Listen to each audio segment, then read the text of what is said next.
this notification, of course, also talks about the fact that this was a proscribed outfit which had links with other outfits and was gaining monetary support from outside as well. Well, absolutely, because if you see just by banning an organization, we've seen in case of Simi, it is not that effective, and hence Operation Octopus first worked on deconstruction of their web, which was spread across 22 states in India.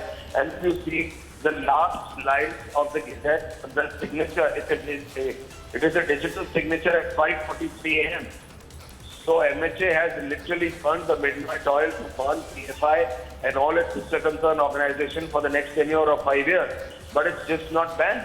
It's to completely deconstruct the network, detain those very individuals who were very actively involved, but Operation Octopus is still on. Despite the banning, even after banning of PFI, Operation Octopus will be on, because you need to get hold of each and every one of that individual who was responsible for recruiting the youth of India to LET, ISIS and Al-Qaeda, organizations which have been directly involved in spreading terror, recruiting Indians, the youth of India, future of India, in the garb of sending them overseas, connecting them to terrorists in Syria, sending them to LET, connecting them with ISIS. So this is something which cannot be allowed. Government of India has made sure that they have zero tolerance. But once again, just by banning an organization, the field within the MHA was they have felt that in case of Simi, it did not work only because it was only a ban and the network was not broken down. So first they have broken the network down to 60%. 40% is still left, and hence we see Operation Octopus will still continue. Right. According to the sources, yeah.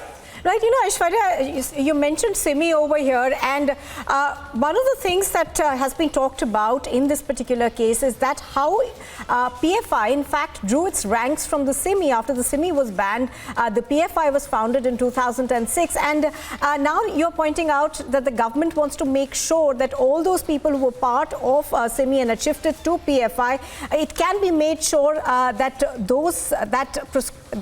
the ban will be complete now and they will not be allowed to operate under any other name. Well, absolutely, because last time, if you ban organization X, a new organization will be formed as organization Y. You just ban organization Y, another organization Z will come out. So what they have done is to deconstruct their network, identify their main. Once again, I say, Operation Octopus, according to our sources, is only 60% done. So as you said, their main individuals have been pinpointed, 275 plus were detained yesterday across 15 states. So the process is on. Detention is still going to take place. All of those individuals who are involved in anti-India activity. As we said, this is not an action on an organization of a particular sex, religion, or a particular section. This is against action of an organization which was actively spreading terror. This is action of ban on an organization which was working against India. This is action on an organization which was working to connect the youth of India, future of India, to terrorism, which was openly spreading terrorism. And any individual, whether political or non-political, who comes out to defend PFI should see and should sense of what has been mentioned by the MHA here, that they were working against India.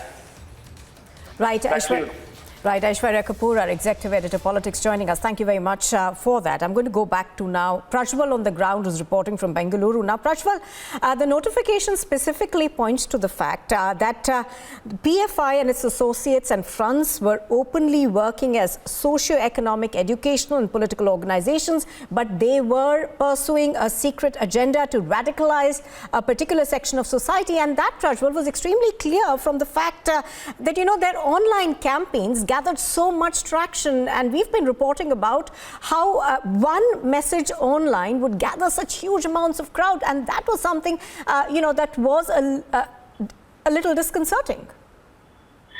Absolutely, Nupur, because if you look at the Gazette notification which has already been released by the government of India, there are several points mentioning, several points pertaining to Karnataka. The murders of RSS leaders and BJP workers, Rudresh in 2016, Sharat Madiwala in 2017, Praveen Pujari in 2020, and Praveen Nettaru in 2022. So, four murders that have taken place in Karnataka and one murder in 2016 in the heart of Bengaluru in broad daylight in Shivaji Nagar in 2016, where Rudresh was hacked to death by PFI, and his name has also been mentioned in the Gazette here. And apart from that, it is also now being mentioned about the funding activities which happened in the guise of NGOs and organizations where funds have already been routed from the Middle East, is what we had learned about the recent raids. But now the Gazette notification going on to mention this clearly shows that some of the PFI's founding members who are the SIMI and the IMB, both of which are proscribed organizations, and their point is also,